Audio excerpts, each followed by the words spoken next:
Bonjour. Donc, aujourd'hui, je vais vous parler sur le dégriffage. C'est surtout pour que vous ayez des bons arguments lorsque quelqu'un voudrait demander de faire dégriffer les chats que veut adopter ici à l'SPCA. C'est sûr et certain que nous autres, on a déjà pris position dont les chats de l'SPCA ne peuvent pas être dégriffés. Par contre, c'est pas juste de dire au monde, oh non, les chats, ils se font pas dégriffer, on accepte pas ça, tout ça, mais c'est plus que ça. On doit faire de l'éducation. On doit vraiment instruire le monde. Il y en a qui sont vraiment pas conscients de ce que ça implique, le dégriffage. C'est sûr qu'il y en a aussi des clients que même si on les explique, ça fonctionne pas, mais au moins, même s'ils partent sans adopter, parce qu'on ne permettra pas l'adoption, au moins, je suis certain, ou je l'espère, que on va avoir mis une petite semence et que le monde il va vraiment réfléchir et peut-être donner la chance al chat et que se fasse pas dégriffer. C'est important d'éduquer parce que bon, ils pourraient aller adopter ailleurs puis faire la même chose. Donc, il faut vraiment leur donner de la bonne information. Donc, les dégriffage aussi, là je vais lire parce que je ne me rappelle pas les gros mots. Donc, les dégriffage aussi appelé onisectomie ou phalangetomie parce que bon, c'est l'amputation de la première phalange. Je pense que la plupart de vous, ils savent déjà c'est quoi le dégriffage, à quoi il consiste. Donc, c'est vraiment l'amputation de la première phalange chez les chats. Si on compare à l'humain, ça serait notre troisième phalange. Donc, il faut couper vraiment, il faut faire vraiment une amputation parce que, comparé à nous autres, d'une manière différente, notre ongle il pousse complètement séparé de l'os de nos doigts. Tant que pour les chats, c'est vraiment comme une prolongation, si vous voulez, de l'os qui fait partie de leurs doigts. Donc, c'est pour ça qu'il faut couper vraiment la phalange au complet. Donc, il faut amputer. Euh, c'est aussi bon à savoir que, et bon, pour pouvoir expliquer, la douleur elle est tellement intense que les compagnies pharmaceutiques qui produisent des produits antidouleurs, ils s'en servent de cette douleur-là comme barème pour savoir si les produits ils fonctionnent bien. Donc, c'est vraiment ben, juste pour vous donner à quelle idée, ça peut être tellement douloureux que les compagnies qui produisent des antidouleurs, ils se servent de cette opération, si vous voulez, de cette amputation pour pouvoir tester leurs produits et voir l'efficacité de leurs produits. Il est interdit en 38 pays. Et il y en a certaines provinces canadiennes aussi qui l'ont interdit. Porque es que c'est les vétérinaires.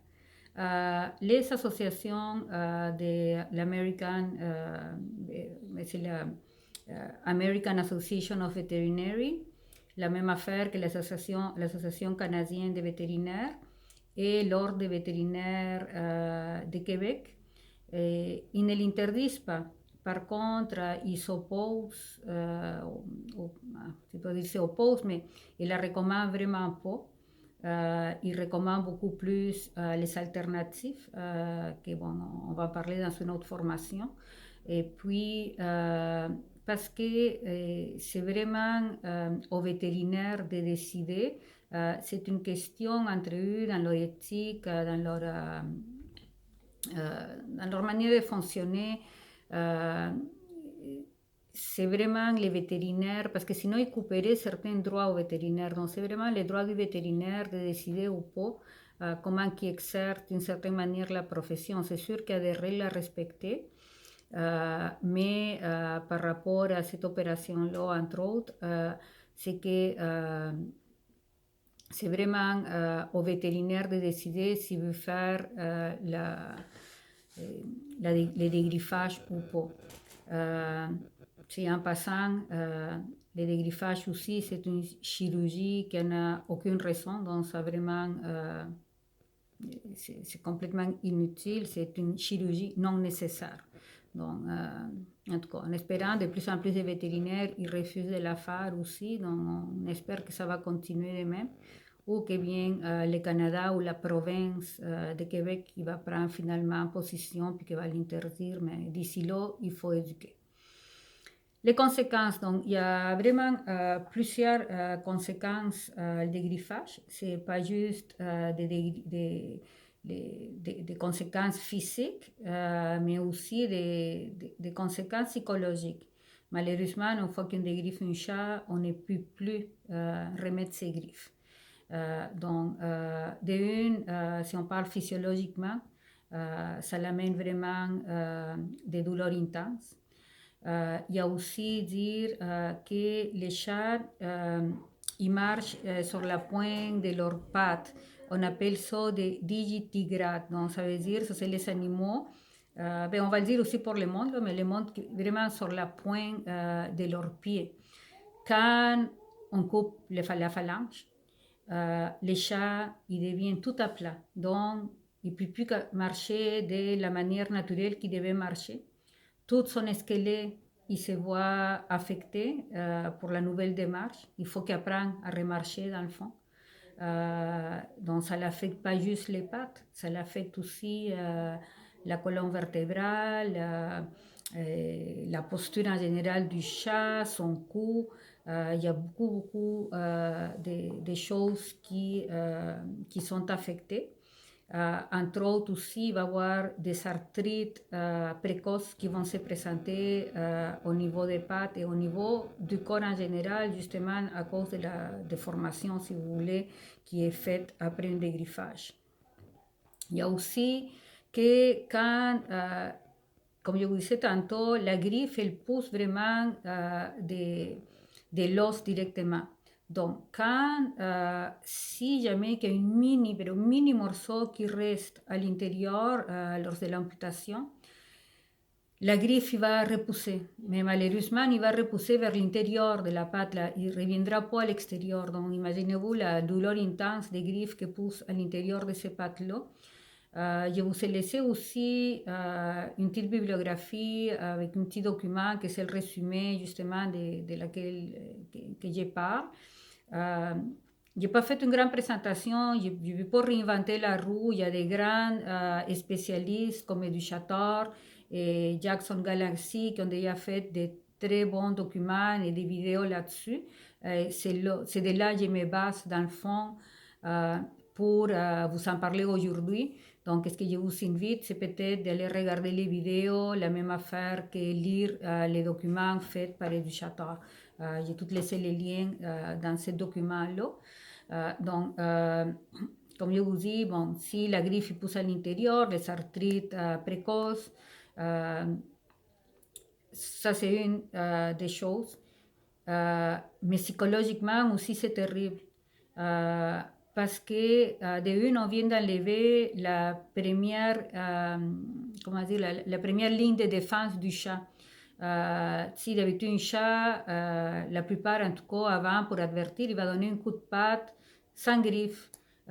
Si la personne ou l'animal il n'a pas compris, ben là, peut-être qu'on va recevoir une autre tape avec les griffes à ce moment-là. Mais vu que les chats, il n'y a plus de griffes, qu'est-ce qui arrive, c'est que les chats, il va mordre directement. Parce que bon, c'est sa seule manière maintenant d'avertir ou de se défendre aussi, définitivement. Donc, on crée des troubles aussi de ce genre de communication vers l'agression. Il y a aussi à dire que la douleur, en général, pour les animaux, ça peut créer vraiment beaucoup de troubles comportementaux. L'agression, la dépression, ça n'est vraiment des conséquences de la douleur. Donc, c'est vraiment, c'est comme je vous dis, c'est pas juste physiquement, mais psychologiquement aussi. Les douleurs de les pattes, quand un animal a mal, il ne comprend pas tout à fait que la douleur il vient de lui, il pense plus qu'est-ce qui est dans l'environnement à ce moment-là. C'est ça qui occasionne la douleur. Donc, dans le cas des chats qui vont à la litière et qui essayent de gratter pour aller faire son besoin et qui a mal aux pattes ou qui viennent de revenir justement del dégriffage, Bon, il gratte, il y a mal aux pattes. Là, qu'est-ce qui arrive? C'est qu'il vient de faire une super mauvaise association avec la litière. Et le chat, il peut définitivement refuser d'aller à la litière. Et là, qu'est-ce qu'elle commence à faire? C'est de trouver des endroits qui lui occasionnent pas de douleur ou moins douleur. Et on a les problèmes de malpropreté à ce moment-là. Il commence à aller dans les taux de linge, peut-être dans des papiers, notre lit, les sofas, peu importe. Donc, ça, c'est une autre conséquence au dégriffage. Il y a aussi, bien sûr, que si jamais que ça y pique, ils sont même pas capables de se gratter. Si jamais qu'ils sauvent ou que, bon, c'est un chat qui va dehors, parce que oui, il y a des gens qui dégriffe les chats puis les laissent aller dehors. Ils n'ont pas moyen de se défendre, ils se sont perdus. Il y aurait pas, probablement, il y aurait beaucoup de misère à chasser. Oui, il y en a qui arrivent à chasser, pas de griffes, définitivement. Mais peut-être ça, c'est les plus rusés ou les plus habiles parmi les chats qui arrivent à le faire sans griffes. Mais il ne peut pas non plus se sauver facilement. Ça réduit ses chances de grimper, mettons, dans des arbres ou sur des clôtures. Donc, c'est aussi un autre problème. Et les chats, ils savent. Les chats, ils savent qu'ils viennent d'être démunis de quelque chose. Ça fait des chats aussi qui sont insécures.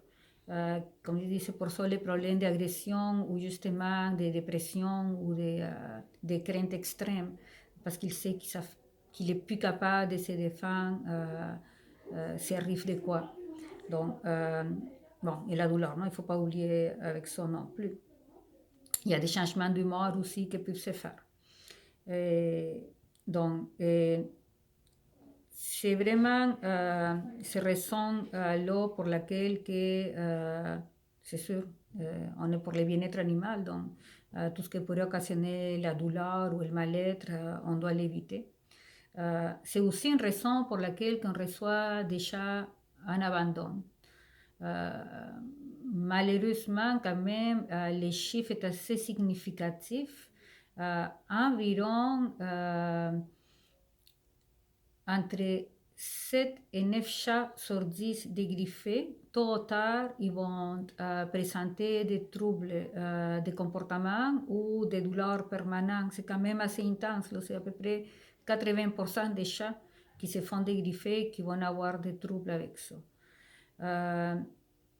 Donc, il y a des raisons pour lesquelles que le monde il va dire qu'il veut faire dégriffer leur chat. Il y a certaines personnes qui disent ah, j'ai toujours fait dégriffer mes chats, j'ai jamais eu de problème et tout ça.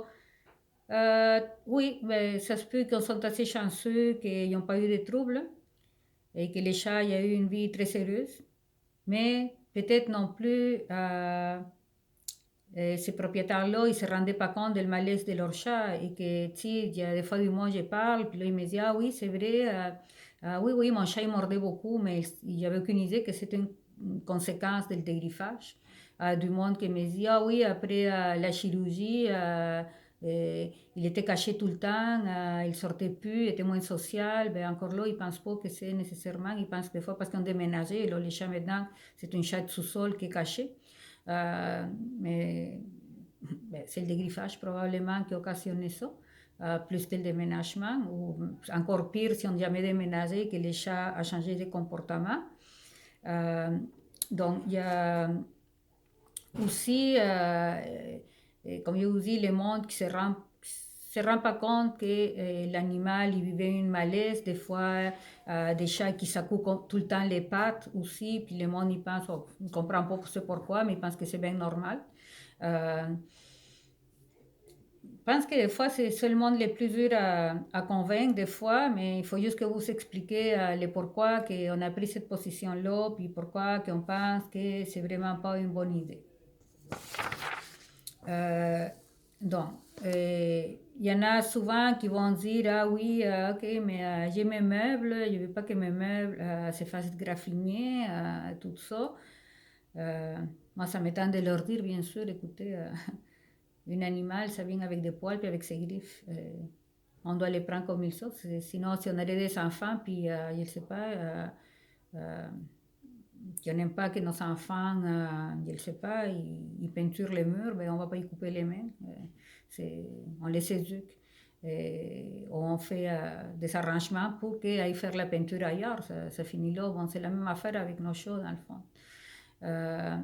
Il y a aussi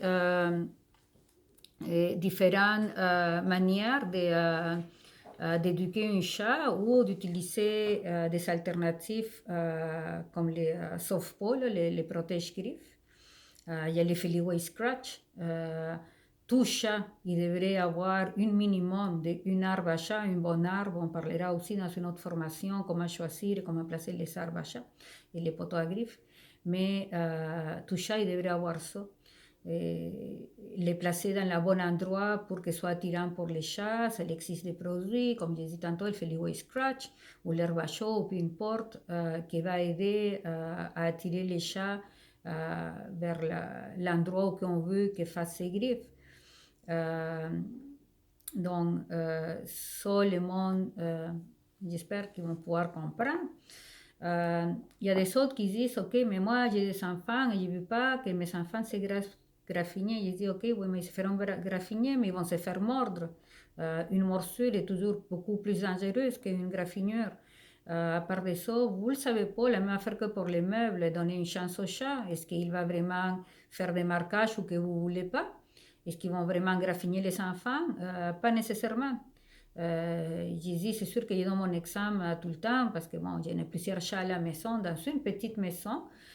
Oui, j'ai fait des sacrifices. J'ai une mini sofa, j'ai vraiment tout petit, à peine de place.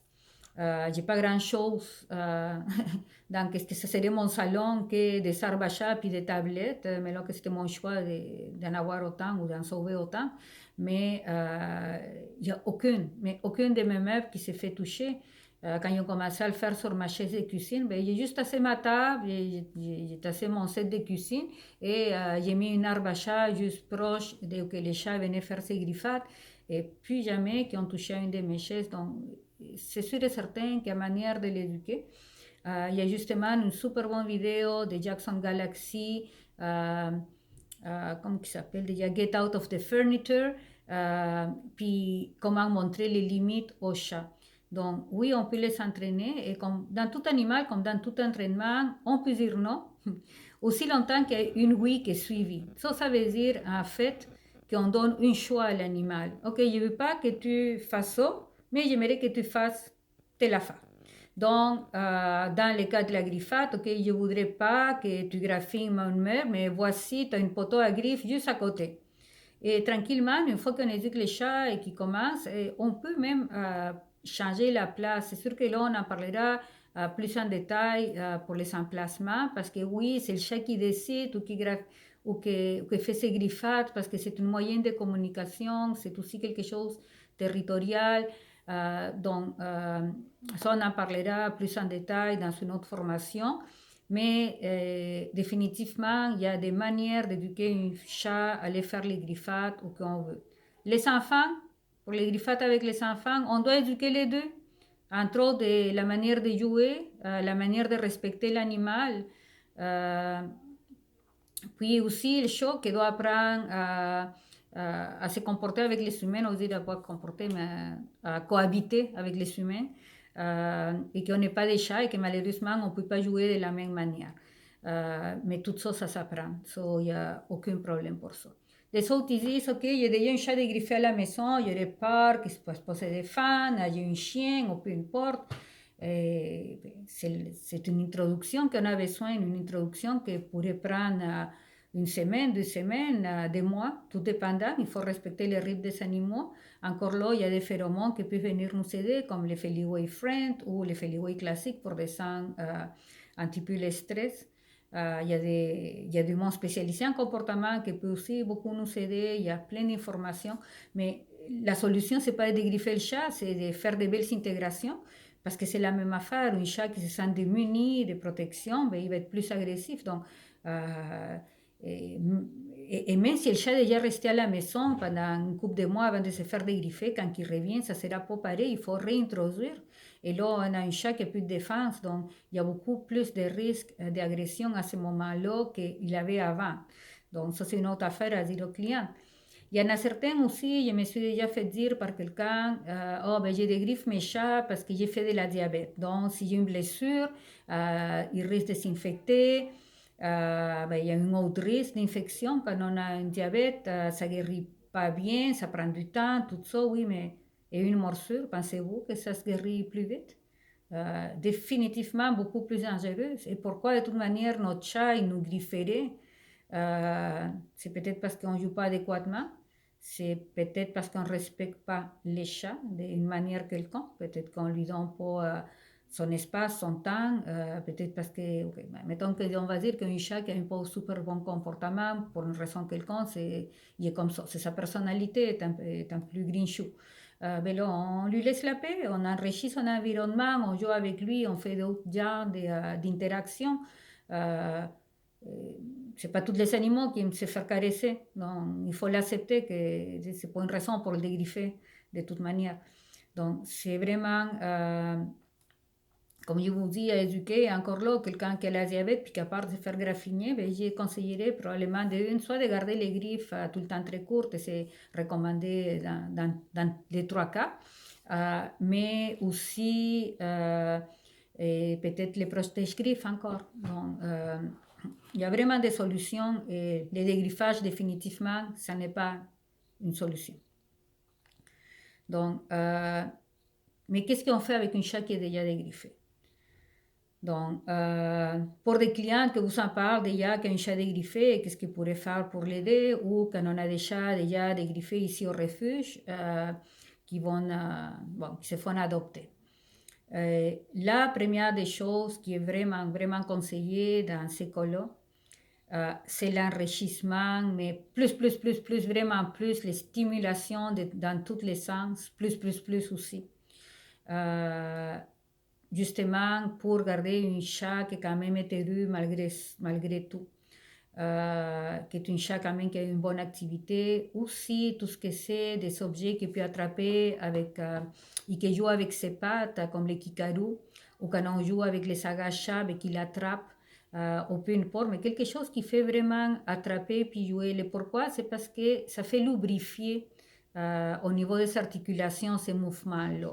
Qu'est-ce que ça peut aider à réduire un petit peu aussi la douleur, puis à garder les chats plus à l'aise, si vous voulez, en meilleur état. Il y a aussi que c'est super important, c'est de garder une poids santé. Les poids santé, c'est bon pour tout le monde, on le sait, tous les animaux, les humains, tout ça, justement pour notre squelette, parce qu'on est fait pour avoir un certain poids sur nos articulations.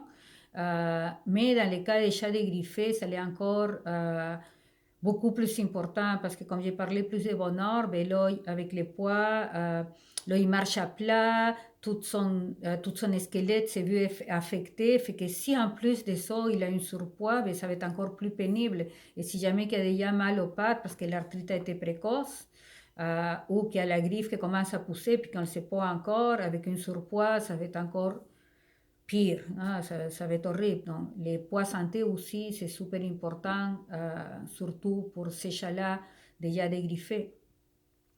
C'est aussi recommandé, c'est correct de jouer avec, si on a plus qu'un chat, avec jouer avec les chats dégriffés et les autres chats en même temps, mais aussi lui donner de son temps à lui-même. Donc, de le mettre dans une pièce à part, puis vraiment jouer juste avec lui et tout ça, c'est quelque chose que c'est recommandé. J'ai pas réussi à savoir le pourquoi exactement, je juste présume que c'est pour avoir une meilleure qualité d'enrichissement ou de jus, pour lui donner plus de chances peut-être, parce que peut-être qu'il n'est pas aussi vite attrapé que les autres chats, parce que bon, il n'y a pas la griffe, les autres chats vont sortir la griffe, ils vont attraper les jouets plus facilement. Lui, il faut vraiment que soit ses pattes, et des fois, vous allez voir beaucoup de chats dégriffés, juste un petit peu bizarre. Parce que bon, j'imagine que c'est à cause justement de la manque de griffes. Il y a aussi quelque chose, c'est à regarder au niveau de la qualité des substrats qu'on utilise pour la litière. Les plus légers, les mieux. De nos jours, il existe des litières à base de plantes, à base, je pense, de maïs, puis d'autres plantes, en tout cas, il y en a vu. Je ne me rappelle plus c'était à base de quoi, mais c'était à base de plantes. à base de coquilles de noix, de noisettes, de noisetiers. Il y en a aussi tout ce que c'est les écopots de bois compressé, du papier déchiqueté. Donc, quelque chose que ça faciliterait les grattages lorsque dans la litière, que soit moins lourd, parce que bon, la litière agglomérante est assez pesante.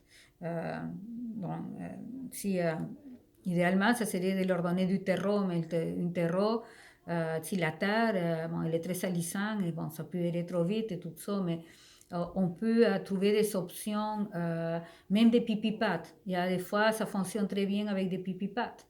Les chats, il n'y a pas vraiment à gratter ni rien. Et j'en connais plusieurs cas que ça a très bien fonctionné de ce côté-là. Donc, l'autre affaire super importante, c'est les visites annuelles chez les vétérinaires. Pour qu'ils vont vraiment ils disent que oui, ton chat est un poids santé, pour s'assurer qu'il n'y a pas de douleur comme tel, ou qu'il n'y a pas aucun autre problème adjacent, ben, en général de sa santé, mais surtout adjacent au dégriffage. D'être très attentif à tout, et ça en général, bien sûr, tout changement de comportement, ça devrait être une flaque rouge, nous dire, ah, wow, il y a quelque chose que ça ne va pas avec mon animal, son comportement a changé. Parce que si le problème il est physiologique, donc si c'est vraiment par rapport à la santé de l'animal, peu importe les thérapies comportementales qu'on voudrait faire, ils vont être, s'ils fonctionnent un petit peu, ça sera quand même jamais assez, parce que le problème est en dedans de l'animal. Donc, il faut les régler avant de ce côté-là, de regarder avec les vétérinaires, si nécessaire un vétérinaire comportementaliste, si on pense que c'est vraiment au niveau plus psychologique du chat. Mais, comme je vous dis, c'est vraiment quand il y a un changement de comportement, la première chose, c'est le vétérinaire. Si physiquement il n'y en a rien, là, à ce moment-là, on va dire, OK, ben, il y a un problème comportemental, on va regarder où est la source, c'est quoi la raison et tout ça. L'autre affaire que ça peut beaucoup aider, c'est les suppléments. Et comme supplément, il y en a plusieurs qu'on peut rajouter. Bon, les huiles d'oméga 3. Et ça, c'est un supplément que ça devrait donner à tous les animaux en tout temps. Pas besoin, c'est vraiment pas considéré un supplément, mais comme, excusez-moi l'anglicisme, mais une must. Il faut vraiment donner des suppléments d'oméga à nos animaux. Ça, c'est une autre, ça, c'est tout un autre sujet là, par rapport à l'alimentation et tout ça. Mais dans la nourriture, il n'y en a pas suffisant d'oméga 3. C'est des huiles qui se détériorent très vite. D'autres, à cause de la manière que l'industrie alimentaire est faite et que les animaux qu'on utilise sont nourris. Souvent sont aussi en manque de beaucoup de choses parce qu'ils se nourrissent plein naturellement. Si les vaches, on lui donne manger sur les herbes et on donne des graines, puis du maïs, puis toutes sortes d'affaires. En tout cas, comme je vous dis, ça c'est un autre thème à part. Mais les oméga 3, c'est vraiment recommandé pour tout animal à tout âge. Donc, c'est quelque chose qu'on peut donner. Parler aussi peut-être de la glucosamine. On peut utiliser ce qu'on appelle aussi, c'est la moule verte. C'est vraiment ce qu'on appelle la glucosamine naturelle. C'est vraiment une bonne source.